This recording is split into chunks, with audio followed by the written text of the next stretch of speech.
Welcome to another Gospel Outreach story. My name is Andrew Abbott, and today's story comes to us from southern Asia. In the middle of Mumsi's little thatched roof hut, there was this gigantic, lumpy altar of mud. And perched right at the very top of this altar was a little white flag that showed the blessing of the spirits was on Mumsi's house. When Mumsi was just 13 years old, as a little boy, his mother had suddenly been unable to comb her hair properly. It was all matted together in one big mass, and whatever she did, there was nothing she could do to rearrange her hair. And Mumsi found out that this had happened because their house was especially blessed by the spirits. And that gave Mumsi a great sense of satisfaction at seeing that little white flag in their house that signified that the blessing of the spirits was there. But later on, when Mumsi was a young man, his mother suddenly became very seriously ill.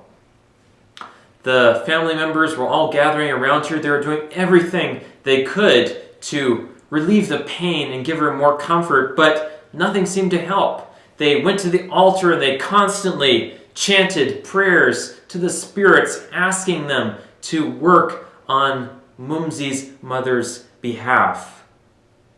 But every day she looked more drained. Her strength was fading. And Mumsi was sure there was no hope. His mom looked destined to die. And Mumsi tried to deal with this whole situation. He braced himself for the trauma he was sure he would feel when his mother passed on. After 11 days, his mother was extremely weak, but she had just enough strength to call out to Mumsi and the other family members, "Please come and lift me up and sit me up and hold me there for a minute."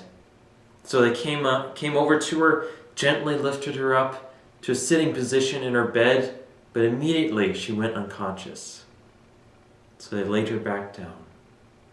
They thought this was it. There's no way she's going to come out of this coma. She is destined to die right here. And when everyone realized that, they all scurried away immediately because they didn't want to see the moment when she died and the spirits would come and take her away, take the spirit of life from her away. But there's one person that didn't run off like the rest. It was Mumsi's brother-in-law, the husband of his sister.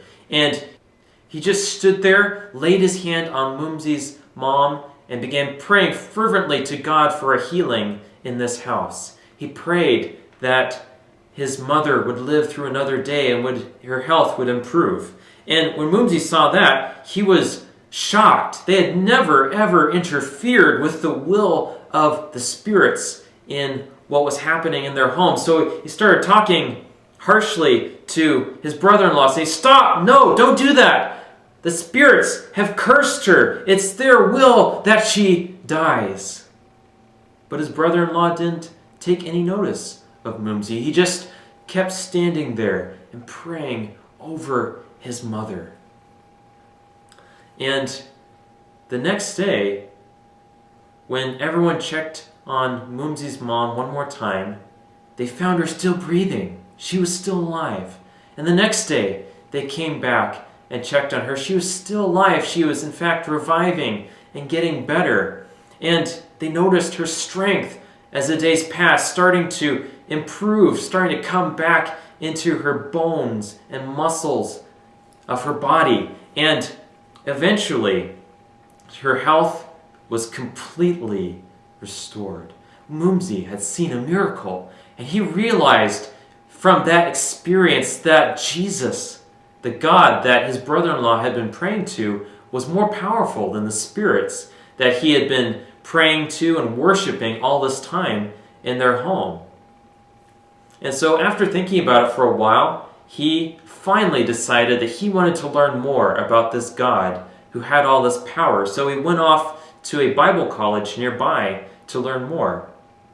He stayed there for several months learning all the basics of the Bible and Christianity. Then he came back to his village, but when he came back, shortly thereafter, he met another Christian, a gospel outreach volunteer by the name of Richard Hansdach.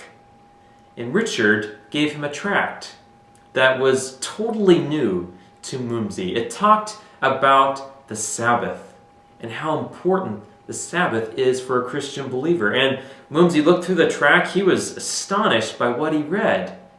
He decided he was going to get to the bottom of this. He got out his Bible. He searched it meticulously for a text that pointed away from the seventh-day Sabbath to worshiping on Sunday. After going through this study, Mumsy was convinced of the truth of the Sabbath. And he went back to Richard. He set up a time for studying the Bible together. And eventually, after a series of studies, he joined the church that Richard was a part of, the Gospel Outreach Seventh-day Adventist Church nearby.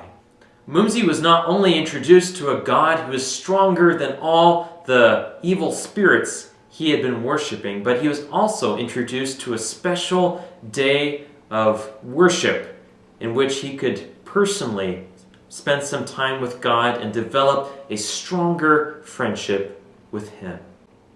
Thank you so much for tuning in again to another Gospel Outreach mission story. We hope you'll tune in again next week for another mission story and perhaps leave some comments on what you're seeing or perhaps subscribe to our YouTube channel as well. Thank you. God bless.